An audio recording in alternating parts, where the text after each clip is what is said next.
Good afternoon, good evening, and good morning. How are we? Welcome to RVTV, Shelfside Spurs and Spurs Asian TV. Please like and subscribe to all the channels. How are we all today? Looks like there's only one person watching, which is marvellous. So if you've got any questions, then please let us know. Okay, so on this day in history, 14th of September 2006, we played Slavia Prague at their place after we won 2-1 at White Hart Lane. The team was Robinson in goal, Asuakotu, Dawson, King, Ledley, Chimbonda, Zakora in the middle, Huddleston as well, Genus on the right, Tanio on the left, Defoe, and who is that? Mido up top. I actually watched the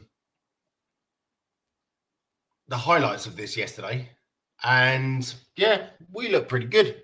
Zakora looked absolutely brilliant, and I think that everyone thought that he was going to be the main man, and unfortunately that never really worked out. But Genus scored a lovely goal after a Zakora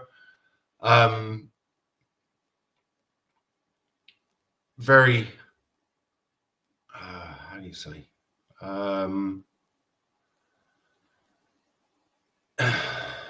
you'll have to excuse me just one moment.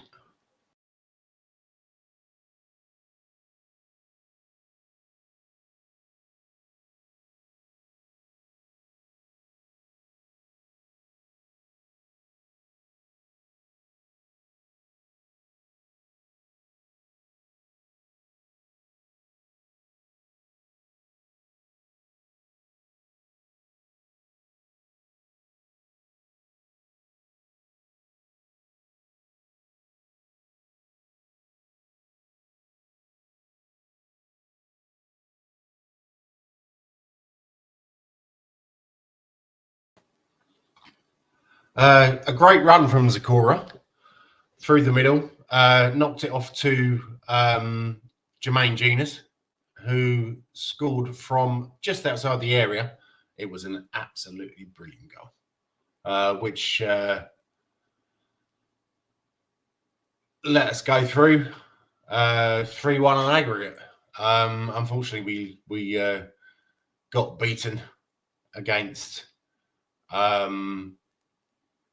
Sevilla, and yeah, that was not very good for the fans, and that was not very good for the football. And here is Eugene.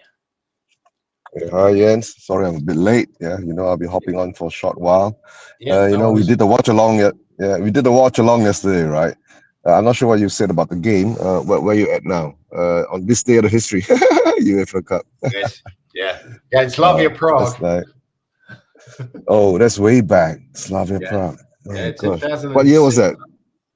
2006. That's way back. That's my 19 years ago. Yeah, 19 years ago, 2006. Jesus Christ, I was young then. And so was I. Yeah, so was I. Yeah, I was young at that time too. Yeah. We were all young at that time, right? But nah, I know. 2006 Slavia Prague. What was it? UEFA Cup? Yes, UEFA Cup. Yeah. Robbo in goal, which is now Asuakotu. Asuakotu, that name. King, Chimbonda, Zakora, Chimbonda. Huddleston. Zakora, Huddleston. Yeah. Most of those guys are pundits now. Very true. So, what do you think of yesterday? I thought that was pretty special, to be honest. I mean, for winning at West Ham, it's pretty special because we have not won in 6 years over there, right? And beating them is of course pretty special because somehow or another, they take us as the main rivalries between them and us, which we don't actually find that they are actually our rival, right? It's a weird thing, but it was a good display. The first half is, you were in the back room doing the watch along with me, right? So I was like, I don't know, we looked a bit off in the first half, in the first 30 minutes or so, but then our momentum picked up. Remember, I was saying it's already 27 minutes and we haven't even had a shot at goal.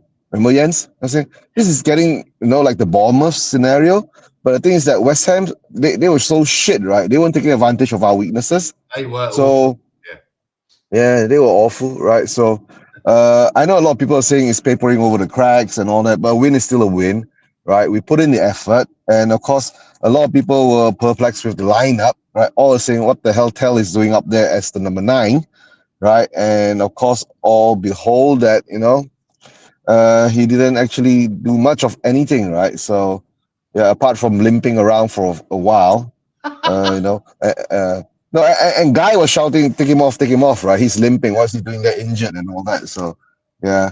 And I do understand what Frank is doing because I think he's got half an eye or one eye, maybe 2 eyes, right? You can't have half an eye, right? Or maybe half an eye on the Champions League game coming up on Tuesday. So he's not he's not willing to risk Richie, and he was saying Moani is not completely fit yet to play in the Premier League and all that, but we'll never know. The midfield was a very young midfield, right? He wasn't willing to risk Benny because they just got back from South America, and Benny played 2 90-minute games for Uruguay. And so I think that's a good. I mean, that's what you call man management because he has the choice to do man management now because it's still early in the season, right? But once if injuries start falling in, we do not know what he's going to do then, right? Because that's what he has to do. He's got to manage his squad, right? Play the players. Good choice to put Bergwijn there. Bergwijn looked impressive, but not in the first 30 minutes or so. But slowly, I think because of Simmons coming in, there was a new dynamic to it. With Tell being up front, there was another new dynamic to it. So we were a bit off. It was a bit off sync kind of thing. But I was impressed with Simmons or Xavi, right? In that, because he did take on his man. He did beat his man. But by the time he did that, he crossed the ball in, right? Tell was nowhere to be seen. I don't know where he was, right? Maybe he was still sitting behind there, I don't know, having a drink of tea or some shit like that. But we couldn't see him, so it wasn't effective in that sense. But we are lucky that West Ham did have a couple of chances. Paqueta had a chance, right? He did stuff it just across the bar and all that, the pole and all that. So the game for me in the first 30 minutes was a bit off. I was shouting at the screen. I was saying, "What are we doing?" And Romero is just sauntering out with the ball. We stop and start. We stop and start. There's no cohesive forward movement. The games, so that was a bit worrying for me. But then, late in the later stages of the first half, we started to pick up the momentum again. We did create a few things that look good, right, in the attacking sense, right? We did go into their half, have touches in their box and all that. I think we did have a shot away, right? It was deflected. Xavi had a shot. It was deflected off, and we had a lot of corners. And of course, guys, I don't want to talk about that. I mean, that goal that was disallowed by the referee, right? I think the referee had a hell of a stinker. I don't even know where he. I don't know. They say he came from Australia, so maybe that's why he's trying to, Angus or something like that. Yeah. So no, I have to say I thought that was fair enough that he disallowed that because you did see Van der Ven elbow Fernandez. So I'd be absolutely raging if that was given against us. So yeah, I know. But the thing is that, because of course you're going to be biased, right? Because if you take the elbowing of Fernandez, there was one part. But they didn't say the goal was disallowed because VDV elbow Fernandez. They said that, they said that it was because VDV pushed Kyle Walker-Peters over.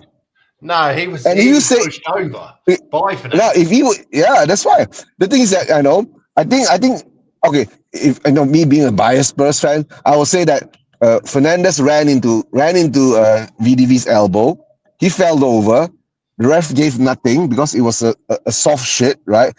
I think VDV just put his elbow up. He didn't push it against his face, right? So you know, I'll be the biased Spurs fan kind of scenario, right? And then he got off straight away, and he went for Fernandez. I mean, he went for VDV. He pushed, and VDV fell onto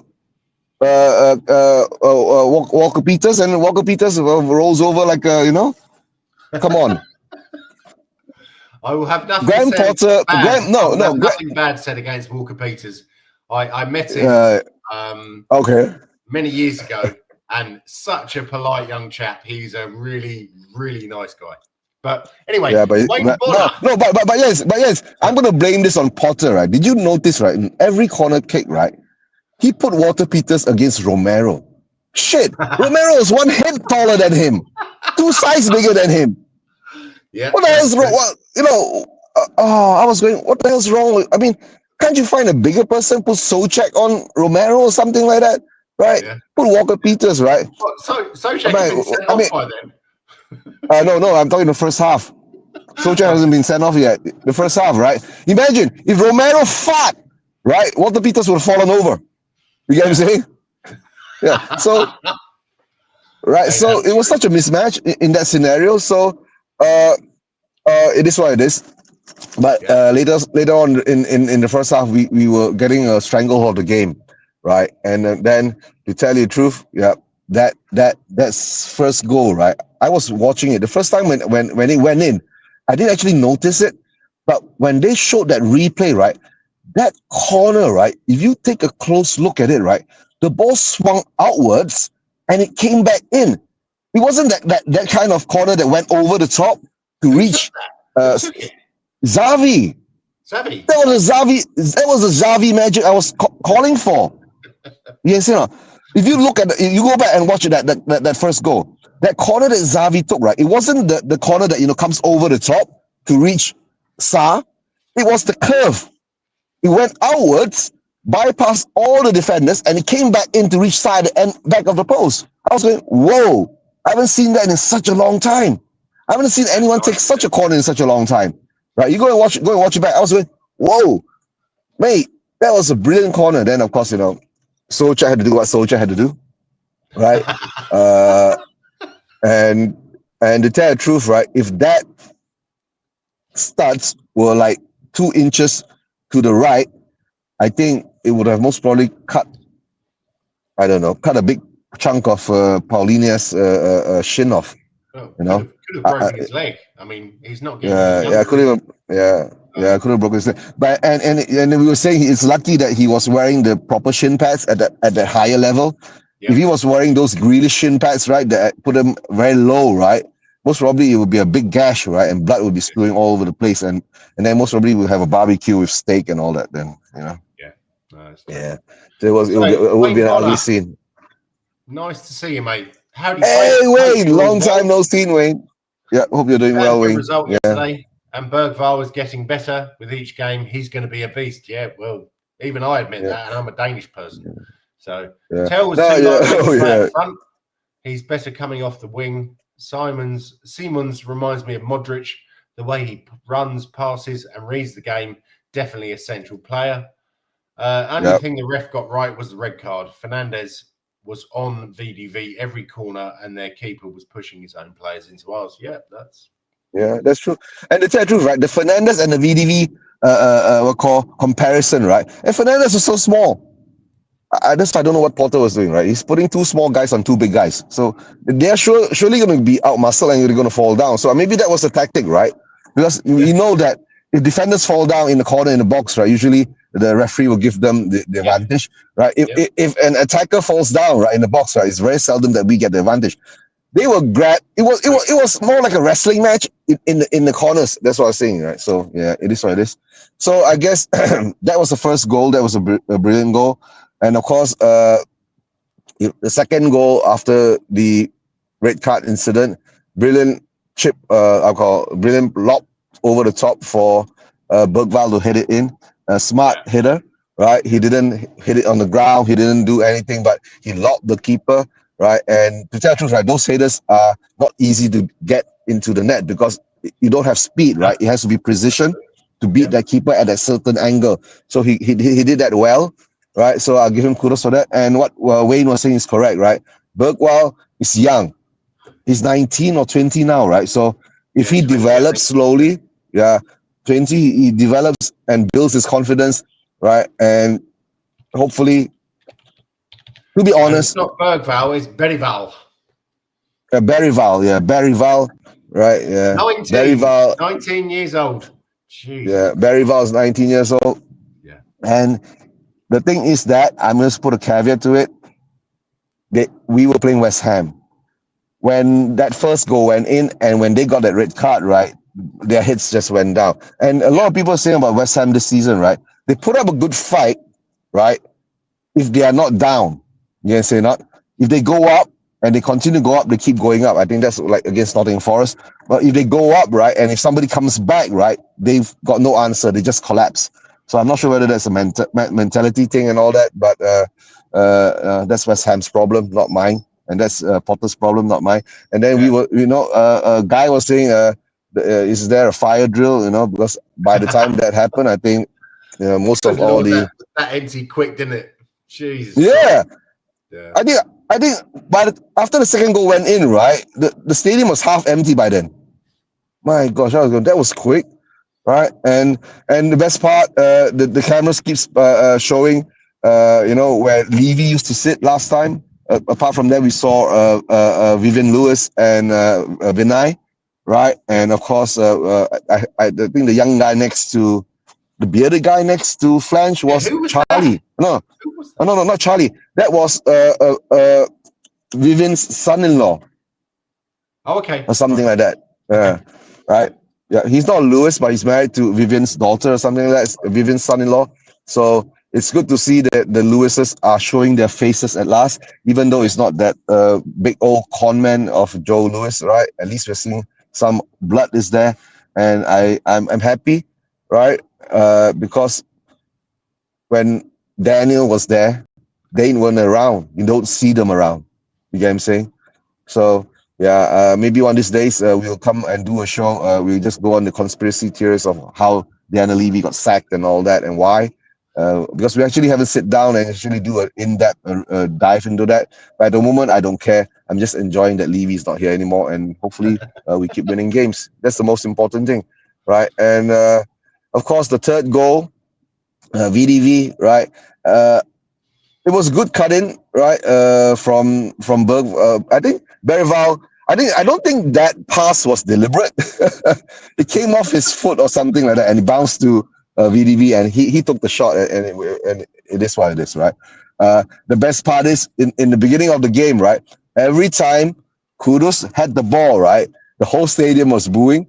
By the time the second goal went in, right, when Kudus got the ball, right, nobody was booing because there were no fans there anymore.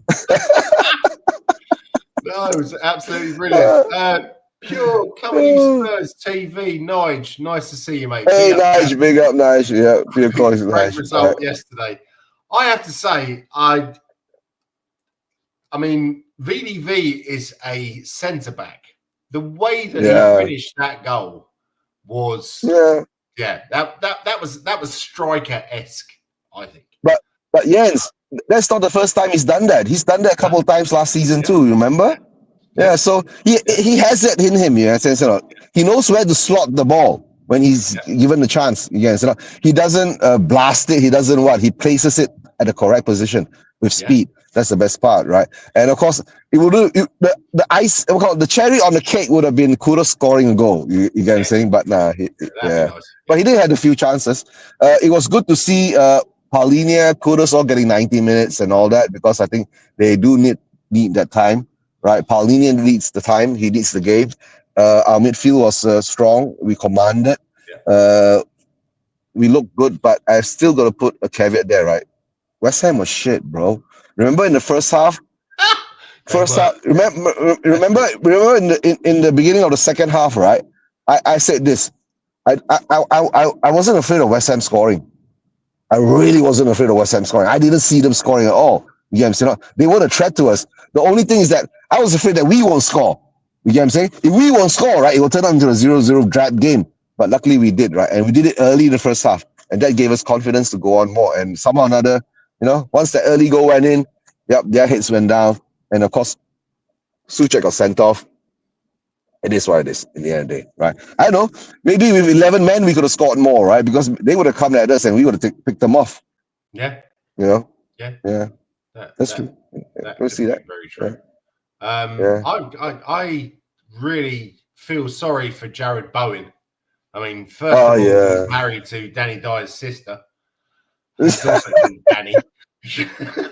And then, second of all, and then he looks like and Danny Dyer looks like Dan E.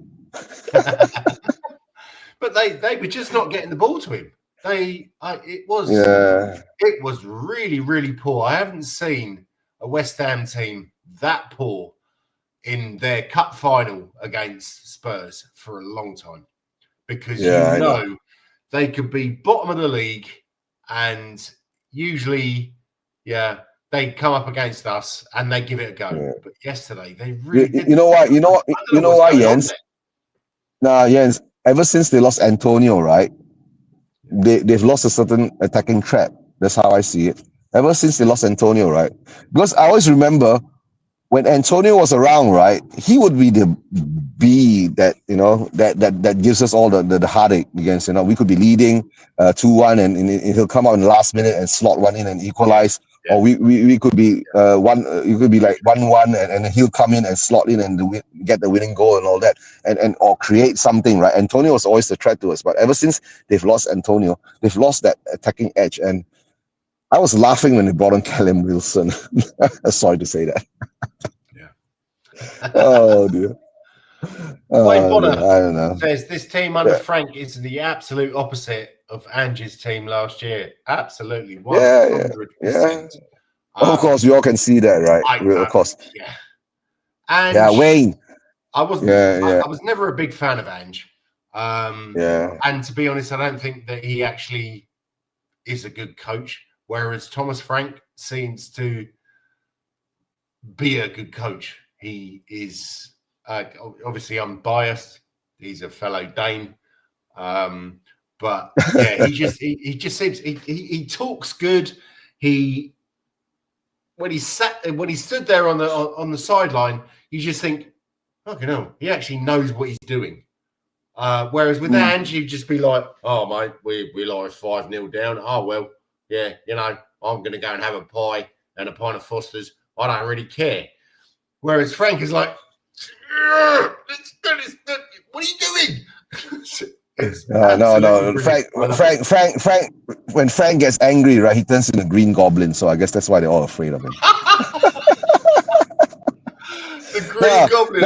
Wait, but Wayne, all I'm gonna say, right, whatever with Ange, all I can say is that I'll give respect to his name that he's the only manager that was able to maneuver around the Levy BS, right, and got us a trophy, right? Apart from that, if you see me do watch-alongs every single match, right, I'll be shouting and cursing at him. But all I can say is that the trophy is a trophy. We have to give him that part, right? So he's gone. Look at Frank. Frank is doing something that, is giving us all hope. Right, it's 1,000% that's improved the team. Look at our defensive stance. Right, we are so much better in set place. We are so much better in every sense of everything. Right, the only thing now is that with Paulinho there, we are solidifying our midfield. The strength is there. We need another Paulinho kind of midfielder to support Paulinho.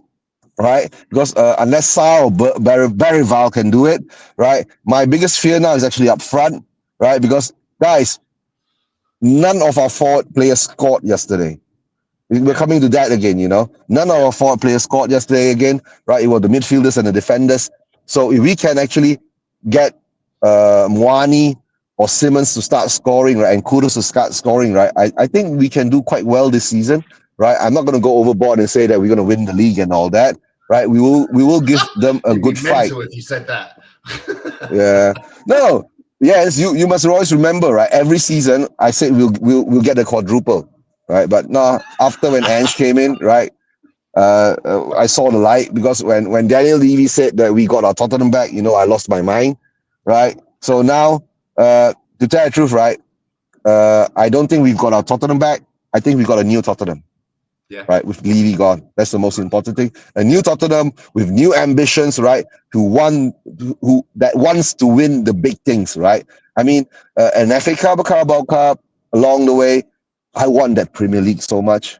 To tell the truth, I've not seen us win a league title at all. I'm not 102 years old, so yeah, we are not 102 years old, so we won't be able to see that. So we haven't seen that. So so to me, I want to see that, and that would actually make my day. You see, that even though the trophy made me happy with the Europa League, right? That's the first trophy in a long time, right? But that's the most important thing. But now we still have to give Frank time, guys, right? Because he's come in with these players. The players do show certain qualities, but we do know that we do need much more quality for the squad. Right. Hopefully, whether Madison comes back, it will give us a competition between Xavi and Madison. But at the moment now, if you want to put it in that sense, right, I think Xavi brings a different dimension to the game, and Madison will bring a different dimension to the game, which is good for us in the attacking sense, creativity and all that. In the strike wise, whilst Richie is still scoring his goals, if he's still been able to score his goals and all that, he deserves his plaudits and his chances. But if he does drop off or gets injured, then let's see. Maybe he's going to get if he gets injured. Sorry, not if, when he gets injured. Not exactly. If when he gets injured. Yeah, when he gets injured, right?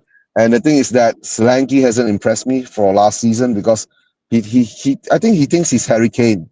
He wants to drop back, collects the ball, pass it to himself, and score. You can't do that. You can say you're not Harry Kane, so you can't do that, right? So. Yeah. So that's how I see it. But I don't know. There's rumor Harry's coming back, so maybe we'll get him next season. Then maybe we'll be challenging for the league title. I don't know. No, I have to say, what was it? 60 odd years ago, the last time we won the league. 65. So 64. Yeah. Sorry. 64 years ago when we won the league, right? Yeah. Oh yes, yeah. That's true. Yeah. I've still got my reason for supporting Tottenham was my uncle Jim's, or godfather Jim's, or he wasn't actually related, but my mother's parents died quite early, and they were very good friends, so they looked after my mother. And he's from Potters Bar, or he was from Potters Bar, and my his daughter said to me a few years ago, "I've got a present for you," and all of these programs and pictures, and well, I don't know if you can see this. Oh, you got his collection? Yes, yeah. That is Jim's in the middle, Mel Hopkins on the left, I believe, and Tony Marshy on the right. That's nice. That's 1961, or 60 something. And 61, 62, when I came over to England, obviously I'd been in America, and I was like a bit of a dick, and he was like, "Right, we're going to Spurs." We didn't go to the actual games because at that time, 80, 81, there was a lot of trouble. Every time someone came down to Spurs, there was going to be fighting. So we went I remember those days. Yeah. Yep, we went to the hooligan. Those were the hooligan days, right? Exactly. Yeah. Yeah. But we went to the shop. They bought us badges. They bought us the scarf from 1980 for the 1981 FA Cup winning team, and I was hooked. And it's been a roller coaster, let's just say, but I wouldn't have it any other way. We really truly love our club, right? It doesn't matter whatever way it comes, right? Whether it's a roller coaster or you shoot straight up into the air and don't come back down and all that, right? Or you just go all the way down. You know what I'm saying? But we are lucky that we've not seen us actually in our lifetime to see us go all the way down, right? Because the last time we went down was in 77, 76 or 77 at the time. Yeah, 78, right? Yeah, 77, and we came back 78, 79 or something like that. So That's one thing. But we've never been down since, right? So that's one thing that's good. So most important thing is that we have to maintain. Now is you just look upwards and forward, right? Because since the new regime has come in, promises more things and all that. Let's see how far we can go with it, right? But Jens, I've got to love you and leave you now because Okay, I'm going to go back to work. I'll catch up with you later. Right. Thanks for hosting. Thanks for manning the back room yesterday. No Right. worries. I'm not sure If I can, I about always will. this. Yeah, I'm not sure about this Tuesday, the Champions League game. It's going to be 3 a.m. in Malaysia. I still need to set up my Wi-Fi. My Wi-Fi is coming on Wednesday, so I'm not sure whether I'll be doing a watch along for the Champions League game. Okay. I might have to go out. Would you be okay? That'll be about 9 p.m. your time, right, over there? Yeah, I'll probably be going to bed about that time. Yeah, but yeah. So if you want me to do it, I can. I'll see if I can. So yeah, let me see how it goes first, right? Or maybe I'll just take a skip because I've just moved house, right? So I should be actually concentrating of unpacking and doing things instead of going out and doing watch-alongs. Oh, come on, the football's on. What are you talking about? Yeah, but I'm lucky, right? My missus is understanding, right? So yeah, she said, go and do what you want to do. So yeah, but let's see. But it's very tiring, you get what I'm saying? So yeah, I can imagine. that's one thing. Yeah. Don't forget, I will do it at 3 a.m. in my time, right? So maybe let's see how that goes. Yeah, my time 3 a.m. Right? Yeah, that's really early. Yeah, and when daylight savings comes back, stops or comes back again, it's gonna be 4 a.m. Yeah, that's the end of the year. Yeah, that's gonna be testing. Yeah, right. But I have to say, yes, when it's those midweek games, I often go to bed before the second half because I'm getting old. yeah, I know because you need to work the next day and all that. So yeah, exactly. I understand. Yeah.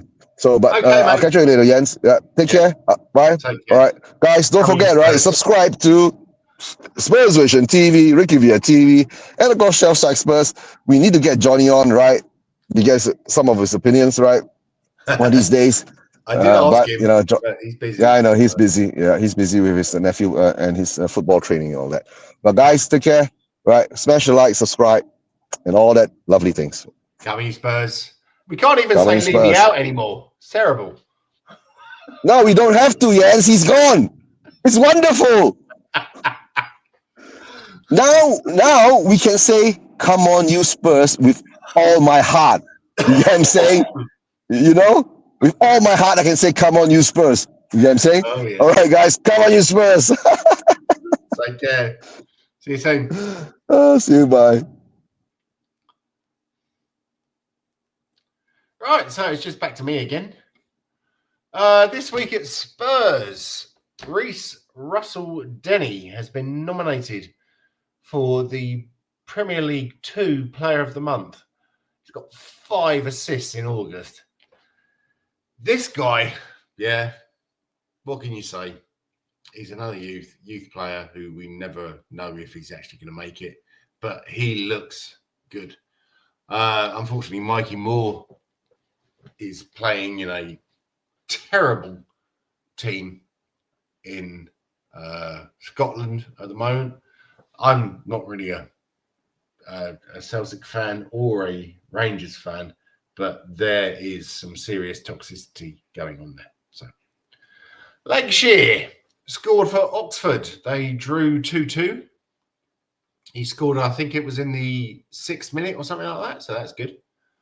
Partnership with Stanley Tools.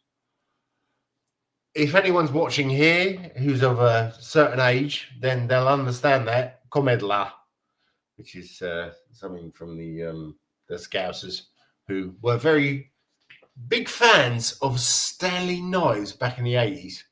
The under-18s, they smashed West Ham 5-0. Musik, I can't pronounce his name, but he scored 2. Both scored 2, and Day scored 2. Apparently, all of them are very highly rated, but still the under-18s. So, and surprise, surprise, a 90 million TV media deal with Macquarie Group Limited. Nothing changes.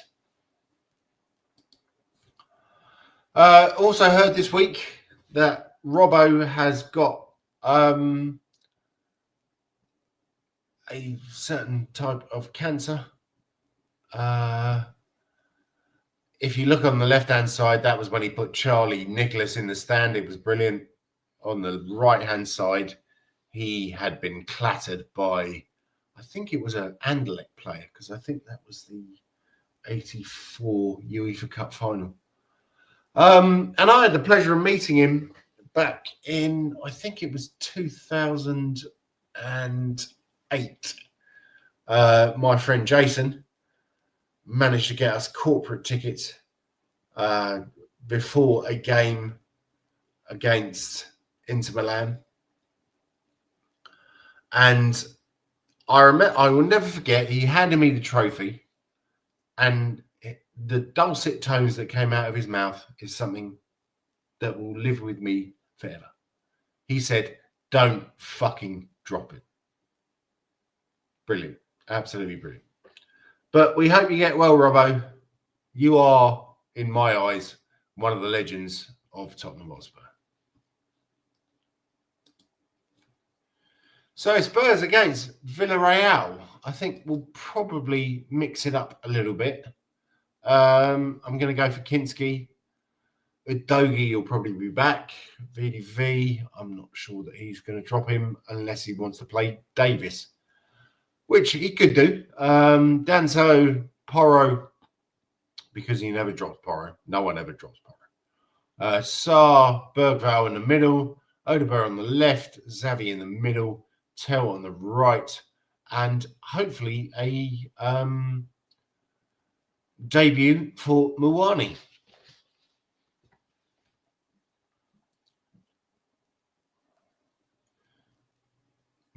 So I think that is going to finish up for today, because as you can hear, I'm not really that well. I've got a cold. But it was lovely having you, and coming you Spurs. Can't even say leave you out now, but I shall see you on Tuesday or Wednesday. I might be on pure coming you Spurs if everything goes okay. And thank you very much for watching. Please like, subscribe, RVTV, Sheffield Spurs, and Spurs Wasian TV. I really would like to say give Eugene loads and loads of support, because he's just monetized his channel, and unfortunately he didn't do enough hours last week. So if you could get on there and watch it, like it, subscribe, that would be brilliant, because the geezer he lives and breathes Tottenham. He's an absolute legend. So anyway, come you Spurs. Can't smile without you.